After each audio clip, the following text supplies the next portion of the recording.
Dear students, KTU BTech LET 2026 rank list publish ചെയ്തു. എല്ലാ വർഷത്തെയും പോലെ മികച്ച വിജയവുമായി ഇന്നോവേഷൻസിലെ വിദ്യാർത്ഥികൾ KTU ബിടെക് ലെറ്റ് 2026 റാങ്ക് ലിസ്റ്റിൽ all Kerala first rank, second rank ഉൾപ്പെടെ ആദ്യ 100 റാങ്കുകളിൽ 70ഓളം റാങ്കുകളും ഇന്നോവേഷൻസിലെ വിദ്യാർത്ഥികൾക്കാണ്. അതിൽ ഇന്നോവേഷൻസിൽ ഓഫ്ലൈനായിട്ട് പഠിച്ച വിദ്യാർത്ഥികളുണ്ട്, ഓൺലൈനായിട്ട് പഠിച്ച വിദ്യാർത്ഥികളുണ്ട്. അപ്പോൾ ഉന്നത വിജയം കരസ്ഥമാക്കിയ എല്ലാ വിദ്യാർത്ഥികൾക്കും അഭിനന്ദനങ്ങൾ.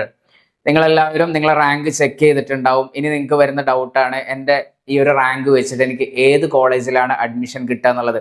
അപ്പോൾ ഞാനിവിടെ കഴിഞ്ഞ വർഷത്തെ ലാസ്റ്റ് റാങ്ക് ഡീറ്റെയിൽസ് കാണിക്കാം. അപ്പോൾ നിങ്ങൾക്ക് ഏകദേശം ഒരു ഐഡിയ കിട്ടും. കഴിഞ്ഞ വർഷത്തെ അതേപോലെ ആയിരിക്കണം എന്നില്ല, ഈ ഒരു വർഷം വ്യത്യാസങ്ങൾ വരും, എന്നാലും നിങ്ങൾക്ക് ഏകദേശം ഒരു ഐഡിയ കിട്ടും. ഓക്കെ, അപ്പോൾ നിങ്ങൾ LBSൻ്റെ കഴിഞ്ഞ വർഷത്തെ ലെറ്റിൻ്റെ പോർട്ടൽ എടുക്കുക. അപ്പോൾ അതിൻ്റെ അഡ്രസ്സാണ് lbsapplication.kerala.gov.in/btechlet2025. ഇത് ഞാൻ ഗ്രൂപ്പിൽ ഷെയർ ചെയ്തുതരാം. ഇത് ഓപ്പൺ ആക്കുമ്പോൾ ഇവിടെ അലോട്ട്മെൻറ്റ്സ് പറഞ്ഞ് കാണാം. ഇതിൽ ക്ലിക്ക് ചെയ്യാം. അപ്പോൾ ഇവിടെ അലോട്ട്മെൻറ്റ് ലിസ്റ്റ് പറഞ്ഞിട്ട് കോഴ്സ് സെലക്ട് ചെയ്യാൻ കാണിക്കും. അപ്പോൾ നിങ്ങൾ പോകാൻ ആഗ്രഹിക്കുന്ന കോഴ്സിൽ ക്ലിക്ക് ചെയ്യണം. അപ്പോൾ ഞാനിവിടെ കമ്പ്യൂട്ടർ സയൻസ് ആൻഡ് എഞ്ചിനീയറിംഗ് എടുക്കുകയാണ്. എന്നിട്ട് കോളേജ് ഓഫ് എഞ്ചിനീയറിംഗ് ട്രിവാൻഡ്രം എന്നിട്ട് ഇവിടെ സെർച്ച് കൊടുത്തു കഴിഞ്ഞാൽ ഇവിടെ application number, name, allotted category, rank, round 3, third allotment കഴിഞ്ഞപ്പോഴുള്ള ഫൈനൽ അലോട്ട്മെൻറ്റ് കഴിഞ്ഞപ്പോഴുള്ള ലാസ്റ്റ് റാങ്ക് ഡീറ്റെയിൽസ് ആണ്. കഴിഞ്ഞ വർഷം 3 അലോട്ട്മെൻറ്റാണ് ഉണ്ടായിരുന്നത്.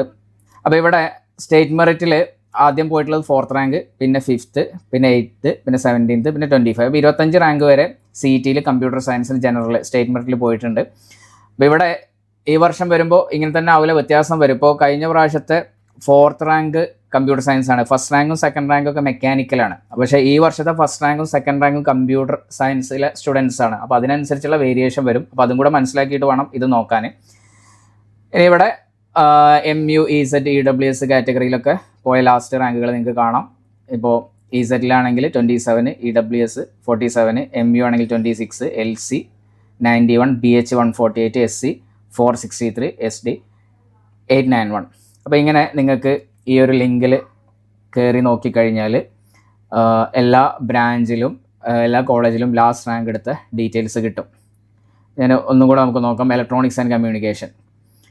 ഇപ്പോൾ electronics and communication engineering college of engineering Trivandrum തന്നെ നോക്കുകയാണ്. അപ്പോൾ ECക്ക് CETയിൽ 12 സീറ്റാണ്. അപ്പോൾ ഇവിടെ ഫസ്റ്റ് എടുത്തത് റാങ്ക് 1 ആണ്. കഴിഞ്ഞ വർഷത്തെ ആദിൽ അഷ്റഫ് മെക്കാനിക്കലായിരുന്നു. അവന് ബ്രാഞ്ച് മാറി ഫസ്റ്റ് റാങ്ക് ആയതുകൊണ്ട് അവന് ഇഷ്ടപ്പെട്ട ബ്രാഞ്ച് ഇഷ്ടപ്പെട്ട കോളേജിൽ തന്നെ കിട്ടി. അപ്പോൾ നല്ല റാങ്ക് ഉണ്ടെങ്കിൽ നിങ്ങൾക്ക് ഇഷ്ടപ്പെട്ട ബ്രാഞ്ച് നിങ്ങൾക്ക് ഇഷ്ടപ്പെട്ട കോളേജിൽ കിട്ടും.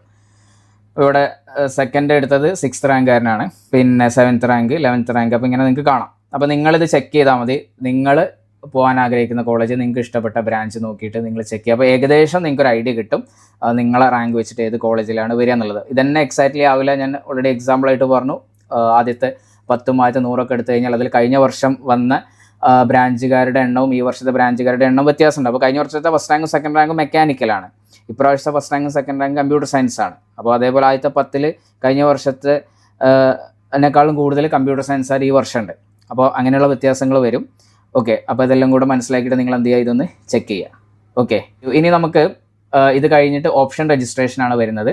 അപ്പോൾ ഓപ്ഷൻ രജിസ്ട്രേഷൻ എങ്ങനെയെന്നുള്ള വീഡിയോ ഉടനെ അപ്ലോഡ് ചെയ്യും. അതേപോലെ കേരളത്തിലെ ഗവൺമെൻറ് എയ്ഡഡ് എഞ്ചിനീയറിംഗ് കോളേജുകളിൽ ലാറ്ററൽ എൻട്രി സ്കീമിൽ അവൈലബിൾ ആയിട്ടുള്ള സീറ്റ് ഡീറ്റെയിൽസിൻ്റെ വീഡിയോയും ഉടനെ ഇന്നോവേഷൻസിൻ്റെ യൂട്യൂബ് ചാനലിൽ അപ്ലോഡ് ചെയ്യും. ഓക്കെ.